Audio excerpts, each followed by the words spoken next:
tertarik jadi pastor itu karena pas kecil itu ya, suasana baru. Karena biasanya kan kita doa, kuliah. Kok gak enak ya? Ini saya yang numpang malah udah makan, orang rumahnya masih. Nanas sama kulitnya itu nyampur jadi hitam lah nastarnya gitu. Apa sih yang akan dilakukan para frater nantinya setelah balik di Bandung gitu? Pertama. Halo Bapak Ibu dan rekan-rekan terkasih, selamat pagi.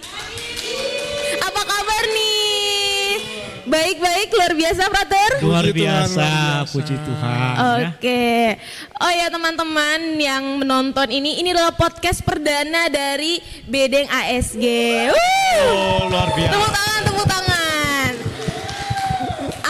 Namaku Fidelia Simamora, kalian bisa panggil aku Yaya. Aku akan menjadi host untuk menemani kalian ngobrol-ngobrol santai sama dua frater yang keren-keren banget nih.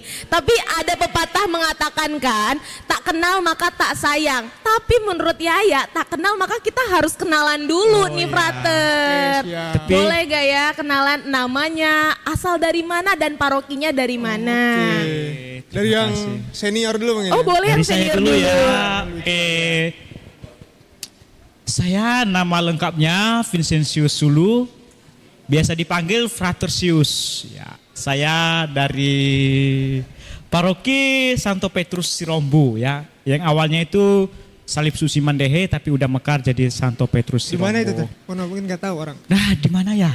Itu di Pulau Nias. Jauh ya ternyata. Jauh, jadi kalau naik kapal agak susah, saya nggak pernah ya. Tapi Provinsi Sumatera Utara, jadi di sana ada sebuah pulau namanya Pulau Nias. Ya silakan dilihat di peta aja ya, saya juga tidak bisa menjelaskan. Oke, Tapi selanjutnya jauh. nih Oke, frater. kalau saya nama lengkapnya Samuel Julian Fairi Zebua. Tapi panggilannya Frater Nose. Ntar kalau mau tanya kenapa, ya ntar tanya aja gitu ya, biar ada cerita gitu. Nah, kalau asal paroki saya dari Paroki Santo Herculanus Depok Jaya. Tuh. Oh berarti asalnya dari mana nih? Sukunya dari mana? Oh, kalau suku kebetulan orang tua saya Nias, dua-duanya. Jadi sama, cuma bedanya dia Nias asli, saya Nias diaspora gitu. Udah impor di sini. Jadi Nias-Nias. Iya, Dia ini Nias-Niasan. tidak murni Nias ya. Iya, cuma Frater bisa bahasa Nias? Yahobu doang. Yahobu doang, satu kata cukup.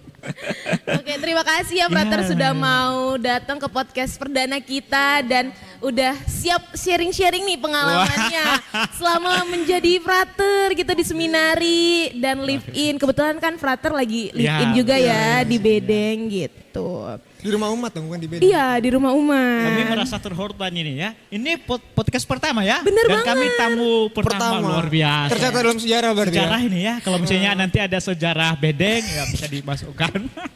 Salah satunya adalah Salah frater. satunya ya. Iya, iya. Bener banget. Jadi frater kan kita tahu ya tahapan menjadi Romo itu kan panjang banget ya. Wih, lumayan. Bertahun-tahun ya frater. Gimana nih tahapannya tuh kayak gimana sih frater? Ya, siapa yang mau jawab? Wih, siapa ya? Bisa yang Frater senior No. dulu. Oh, oke. Dari saya aja dulu ya. Ya, normalnya kalau saya hanya menjawab satu kata ya, biasanya 10 tahun. Untuk penjelasan lebih rincinya biar Frater Nose. Oke. Nah, 10 tahun itu mungkin bisa dibabak itu demikian. Jadi pertama itu 2 tahun pertama novisiat. Terus kita pindah ke masa skolastikat. Skolastikat tuh masa kuliah gitu. Lalu nanti ada top dan diakonata. Kalau penjelasannya gini. Jadi novisiat 2 tahun itu pertama kita tinggal di Pratista. Apa yang dilakukan di sana itu biasanya pertama pengolahan hidup manusiawi, psikologi, dan juga kita belajar tentang Ordo Salib Suci. Gitu. Itu fokusnya kalau di Pratista. Lalu setelah 2 tahun di sana, kita pindah ke namanya Biara di Jalan Sultan Agung. Itu yang disebut dengan skolastikat. Nah, di sana kita ngapain? Di sanalah kita mulai kuliah. Jadi kita S1 selama 4 tahun di sana. Nah, kita kuliah itu belajarnya di Fakultas Filsafat di Universitas Katolik Parahyangan Bandung. Nah, lalu setelah kita 4 tahun, kita biasanya diutus kemanapun. Misalnya ada yang di paroki, ada yang kemarin tuh di Civita ya, Frater ya? Ya, saya di Civita. Lalu ada yang di Asmat, di Nias. Nah itu biasanya kita selama 1 tahun itu disebut dengan tahun orientasi pastoral. Jadi kita belajar melayani dan berorientasi bertemu dengan umat selama 1 tahun. Lalu setelah 1 tahun itu kita kembali lagi ke biara untuk mengambil master teologi. Nah di situ kita belajar selama 2 tahun. Baru kalau misalnya udah lulus S2-nya, nanti biasanya kita akan ditempatkan untuk pastoral, masa persiapan untuk diakonat di luar biara. Nah berarti sama kayak top tadi, kita akan misalnya taruh di paroki atau taruh di komunitas mana gitu. Terus setelah misalnya itu sudah selesai, ditabiskan menjadi diakon, biasanya setelah 6 bulan itu barulah tabisan menjadi imam. Jadi ya kira-kira 10 tahun lah baru jadi gitu. Oke. Sangat lama ya. Cukup lama ya. Jadi anak kecil udah bisa kelas berapa kalau 10 tahun itu udah SD ya? Ya udah masuk SMP. Bisa jadi ya. Iya, Bisa betul. jadi. Jadi sangat lama gitu, sangat lama. Dan memang perlu waktu yang lama, jangan cepat-cepat ya, jangan cepat-cepat. Berarti kan ada prosesnya Ada ya, Frater? proses, segala sesuatu ada prosesnya ya. Ya. Kalau sekarang nih, Frater posisinya ada di tahapan apa sih? Saya dulu. Oh, oke. Frater Kalau masih ada. saya sekarang ada di tahap, kalau tahunnya sekarang udah tahun ketiga, tapi kalau kuliahnya baru semester 1. Gitu. Kalau Frater Kalau Sius? saya sekarang sudah lumayan lama ya. Saya sekarang sudah tahun ke-7. Sudah tahun ke-7, saya masuk 2018. Sekarang lagi ngambil studi teologi semester 1. Ya libur nanti masuk lagi akan masuk semester 2 gitu, magister teologi. Oke. Jadi walaupun sama-sama dari Nias, tapi beda umur ya. Jauh. Kelihatan mana yang lebih muda ya saya. Gak apa-apa, tapi kan jiwa muda. Oh, bersama jiwa muda dengan memang. anak-anak muda dan Memang. orang-orang muda ya tentu Frater. Memang ya. harus selalu punya jiwa muda ya. Tapi ini Frater, apalagi. untuk memutuskan hidup selibat gitu, apa sih alasannya gitu? Waduh. Wah, berat itu ya. Berat. Betul. Makanya kalau berat yang senior aja yang jawab ya. Berat itu. Ya, memutuskan untuk menjadi imam itu pasti punya proses ya. Tidak serta-merta langsung. Kalau saya sendiri pasti berbeda dengan pengalaman Frater Nose ya. Namanya juga menjadi imam itu pasti punya riwayat panggilan. Misalnya dalam kitab suci juga para rasul kan dipanggil beda-beda kan. Ada yang karena penasaran Yesus tinggalnya di mana.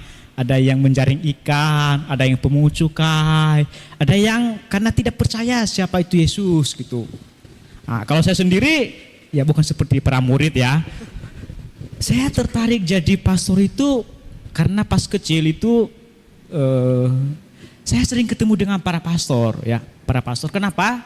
Karena rumah saya itu kadang digunakan sebagai rumah singgah ya. Namanya juga di kampung, pastor jauh-jauh dari paroki harus ke stasi dan itu butuh perjalanan yang panjang sehingga mereka harus dengan terpaksa ya nginap di rumah saya dan bagi saya kedatangan mereka itu membawa kebahagiaan. Kenapa? Jadi dulu permen apa itu yang ya banyak permen ada permen karet, ada ya. Yang penting untuk bagi saya sebagai anak kecil itu sangat suka gitu. Sehingga saya memutuskan pada waktu itu ya udah nanti ketika besar saya mau jadi pastor. Alasan sangat sederhana. Saya punya banyak permen.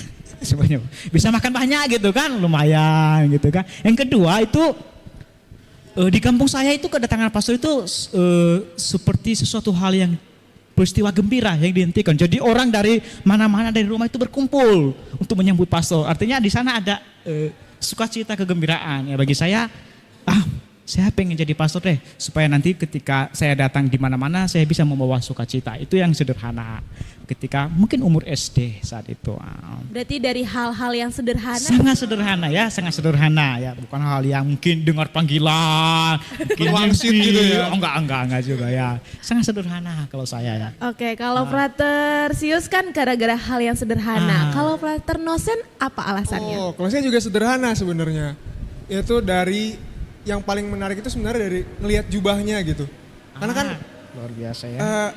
di mana gitu orang pakai baju yang seperti Romo pas misa gitu kan, pakai kasula, tangannya besar kayak ada sayapnya, atau sekarang OSC ada sayapnya, ada ekornya, ada tali-talinya gitu Kayak kan. superhero ya? Iya kayak superhero. Nah itu menurut saya kayak apa ya? Itu kayak baju super gitu loh. Kenapa baju super? Karena biasanya dengan dia pakai jubah, lalu tingkah lakunya, istilahnya laku lampahnya itu juga menyenangkan orang gitu loh. Seperti orang yang bisa nge-heal, bisa menyembuhkan, bisa membawa sukacita bagi semua orang. Jadi saya berpikir kalau misalnya nanti jadi Romo, saya juga bisa jadi manusia super nih, manusia yang baik ke semua orang gitu. Wah keren juga ya alasannya untuk pengen jadi dari jubahnya pengen jadi Romo gitu. Yang satu gara-gara permen, yang satu gara-gara jubah. Tapi untuk menjadi seorang frater masuk seminari otomatis kan butuh persetujuan dari orang tua. Apakah ada penolakan atau orang tua ya wes monggo ayo langsung gitu, gimana frater? Kebetulan keluarga itu pengurus gereja, jadi udah lama jadi pengurus gereja, sehingga ketika ngomong mau menjadi pastor itu ada dukungan gitu ya. Kalau bapak kebetulan menjabat sebagai ketua stasi ya di sana, jadi sehingga ya tidak masalah sebenarnya. Tapi terserah, artinya diserahkan kepada saya. Kamu mau jadi apa terserah gitu. Artinya tidak ada penolakan, tapi tidak terlalu didorong gitu ya. Yang penting mah saya bersuka cita, berbahagia gitu. Itu aja sih kalau dari saya. Kalau frater Nosen gimana? Nah, kalau saya mungkin daripada penolakan untuk jadi imamnya mungkin lebih ke orang tua yang kaget gitu. Kaget ketika pas saya masuk seminari. Karena dia kan awalnya mendukung sekali. Tapi ternyata mungkin mereka kaget ketika malam perpisahan dengan keluarga. Nah, jadi mungkin beratnya di situ sih ketika sadar bahwa oh ya, berarti dengan demikian anaknya akan pergi selama-lamanya gitu dari rumah. Maksudnya pergi itu nggak akan tinggal di rumah lagi. Jadi mungkin di awal-awal doang sih. Terus kayak masih bertanya, kamu bahagia nggak di sana gitu. Tapi pada akhirnya mungkin lebih ke khawatir yang kecil-kecil aja sih gitu. Tapi kalau penolakan yang keras banget enggak sih. Oh, berarti orang tua pasti khawatir. Pastilah ya. Pasti jauh dong. dari ini ya, jauh. Apalagi sekarang kan kalau jadi frater itu kan baru pulang sekali 2 tahun. Jadi pulang pun dua minggu, jadi tidak berlangsung lama. Berarti ya pasti kerinduan itu pasti akan selalu muncul gitu. Tapi ya frater, tadi frater Nosen udah spill dikit nih kalau frater tertarik dengan jubahnya. Kan sekarang frater juga pakai jubah gitu ya. Yang khas OSC banget gitu kelihatan. Kalau boleh tahu bisa gak ya dijelasin terkait dengan makna dari jubahnya itu apa? Oh, oke. Pertama-tama mungkin namanya dulu ya. Boleh ya frater? Mungkin kalau jubah putih sama dengan romo-romo lain ya kayak Romo Projo, Romo Yesuit itu sama jubah putih. Jadi jubah putih polos. Nah kalau makna dan sejarahnya sendiri, jadi jubah putih itu kan kita tahu di zaman-zaman abad pertengahan itu orang kan masih pada pakai jubah, pakai baju-baju wol ya. Nah yang pakai baju putih ini cuma kaum petani, kaum pekerja. Sedangkan yang bisa dibilang orang kaya, orang pedagang itu mereka pakai baju berwarna. Nah OSC memilih jubah warna putih ini sebagai bentuk solidaritas dengan mereka. Jadi kita bekerja dan punya semangat untuk menghargai bersolidaritas dengan mereka yang miskin dan bekerja. Itu yang putih. Lalu kemudian ada nih ikat pinggang. Yang mana nih? Oh sebelah sini. Nah ini disebutnya single. Nah kalau misalnya ikat pinggangnya sendiri, pertama kan ini ada di dekat perut nih. Nah ini pertama sebagai tanda mengikat, tanda ketaatan kita kepada Allah. Lalu selain itu juga kebetulan kan pendiri Ordo Salib Suci namanya Beato Theodorus de Sales. Itu dia seorang mantan kesatria salib waktu perang salib dulu. Nah dulu kan dia pakai sabuk juga, tapi yang dibawa pedang. Sekarang kami pakai sabuk juga tapi udah gak ada pedangnya. Jadi kalau dulu dia pendekar untuk berperang, sekarang kita pembawa perdamaian gitu. Karena udah gak ada ininya kan. Udah nggak ada apa namanya? Udah nggak ada besinya. Kosong ya. Kosong. Oke, nah selanjutnya ini namanya skapulir. Ini kan menjuntai dari depan ke belakang. Nah kan kalau dilihat sebenarnya ini kayak celemek ya. Nah, iya benar kayak celemek dan memang awalnya ini juga sebagai lambang pelayanan kita gitu. Kan celemek biasanya cenderung dengan pelayan ya, kayak pelayan meja atau pelayan apa. Nah itu bentuk solidaritas kita juga. Misalnya cuci piring lah ya. Ya cuci piring itu kan pakai celemek tuh. Dan ini kan kayak sesuatu yang dipasang di badan kita ya. Kayak cook gitu kalau di kitab suci. Ini juga beban. Mengingatkan kita untuk selalu bersedia untuk melayani, menanggung beban sesama. Nah lalu ini nih mungkin yang unik dan jarang dilihat. Udah kayak uskup katanya. Nah ini namanya moseta. Kan bentuknya kayak baju bapak uskup juga ya. Coba bapak uskup. Warnanya hitam ya. Hanya warna hitam. Kalau cat merah? Kalau cat merah jadi kardinal dong. Nah kalau ungu? Kalau ungu uskup. Kalau putih? Kalau putih mungkin bapak paus kali ya. Nah, kalau mosetanya sendiri, pertama kan ini kayak bentuk milik Bapak Uskup ya. Nah, jadi dulu katanya sejarahnya imam-imam kanonik itu golongannya OSC masuk ke ordo kanonik namanya. Jadi tugasnya itu dulu membantu Bapak Uskup untuk mendoakan ibadat harian di katedral. Jadi sebagai pembantunya Bapak Uskup, jadi bajunya mirip sama Bapak Uskup. Lalu selain itu, moseta ini juga bisa dibilang lambang dari kuasa mengajar seorang imam. Gitu. Jadi yang boleh mengajar, yang boleh berhomili gitu, itu imam-imam yang punya moseta gitu. Ini sebagai lambang pengajaran. Lalu kalau ditanya, kenapa nih ada kancingnya tapi nggak dikancing? Malah dibuka lebar-lebar, kan kayak nganggur gitu. Gaya ya, frater, Iya, gaya gitu. Kayak orang zaman sekarang kan pakai baju terus dibuka gitu. Nah, ternyata ini ada maknanya juga kenapa dibuka.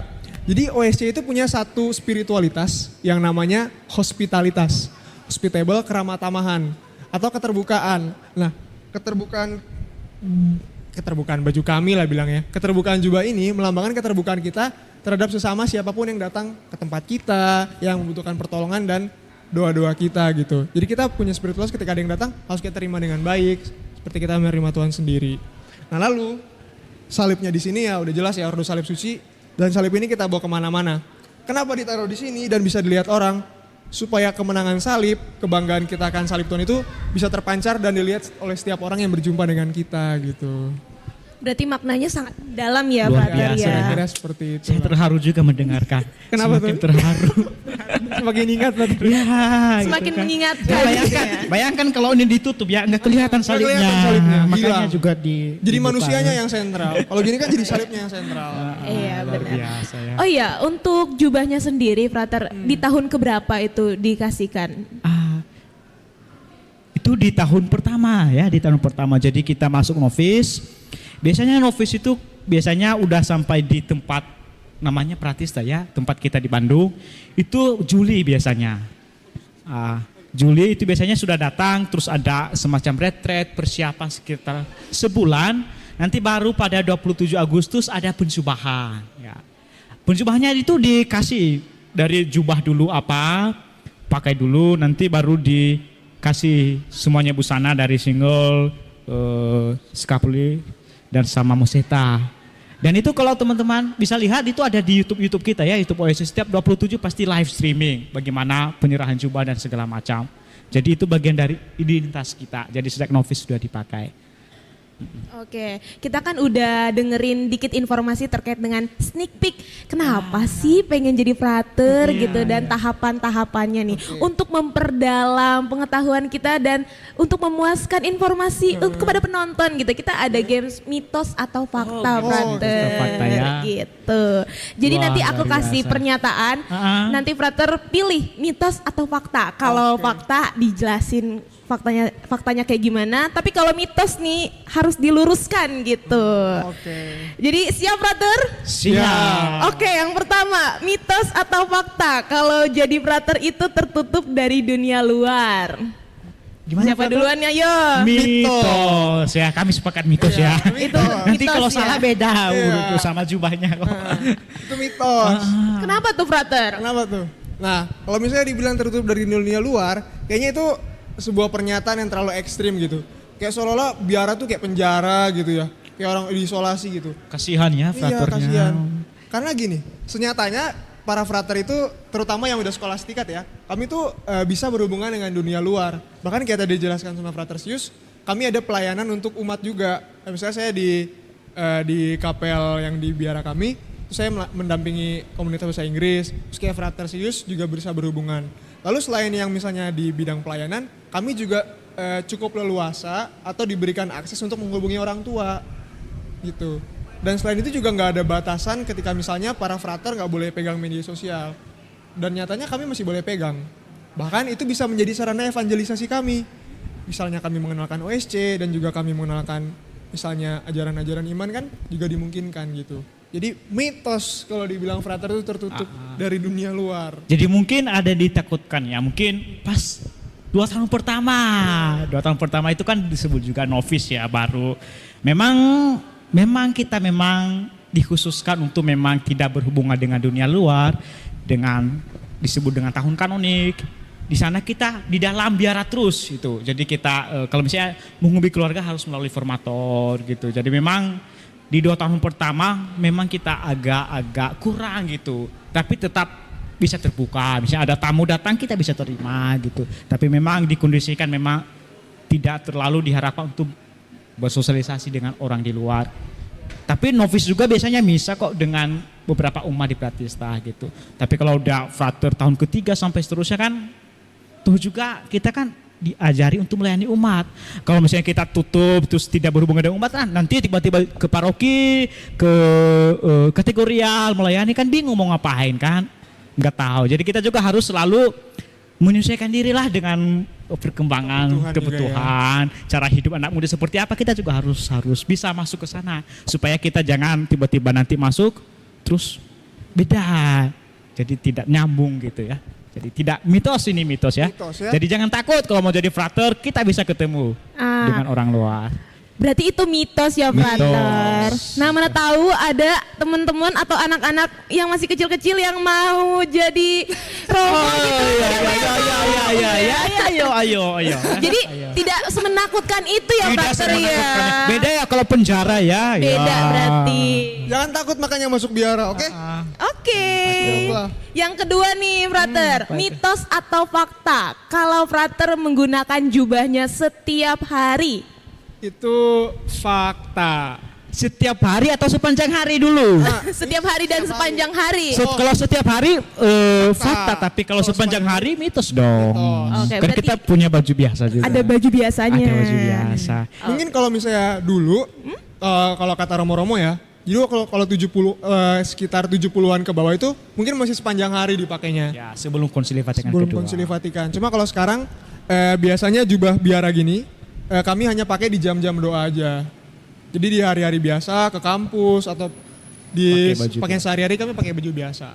Jadi kalau kita di OC kita pakai jubah dari setengah 6 pagi sampai setengah 7. Jadi kita ada ibadah sama misa. Terus sorenya itu dari setengah 6 juga sampai setengah 7 ada meditasi sama dengan ibadat sore. Jadi hanya awal dan kecuali kalau misalnya kita ngisi ibadah di mana-mana ya kita pakai jubah. Jadi tidak selalu pakai jubah sepanjang hari, tapi kalau setiap hari ya. Berarti tergantung waktu dan kondisinya ya, frater. Kalau misalnya panjang hari mah udah enggak. takut nyucinya ya. Iya. Ini putih soalnya cepat hitam. Nyuci sendiri atau gimana, frater? Nyuci sendiri lebih baik. Lebih baik. Gitu. Supaya lebih bersih biasanya. Kita next nih, mitos atau fakta kalau jadi frater itu membosankan? Itu nih, ini dia ini. Kalau jawab bareng ya. Gimana ya? Jawab bareng lah ya. Sebenarnya apa? Kalau menurut saya sih mitos ya. Mitos ya, bisa. Mitos. Memang kata membosankan itu sangat manusiawi ya. Dan apalagi generasi-generasi kita generasi apa sih? Saya juga tidak tahu. Kalau aku kan generasi Gen Z. Gen Z ya. Mungkin kita segenerasi ya. Jadi Segenerasi bisa jadi ya. Gen Z lah ya. Apakah kita sering bosan? Tentu saja. Iya. Tentu saja. Frater juga manusiawi ya. Kalau dia katakan mitos fakta, ya kita bosan. Tetapi kemudian bagaimana kita menghilangkan rasa bosan itu ya?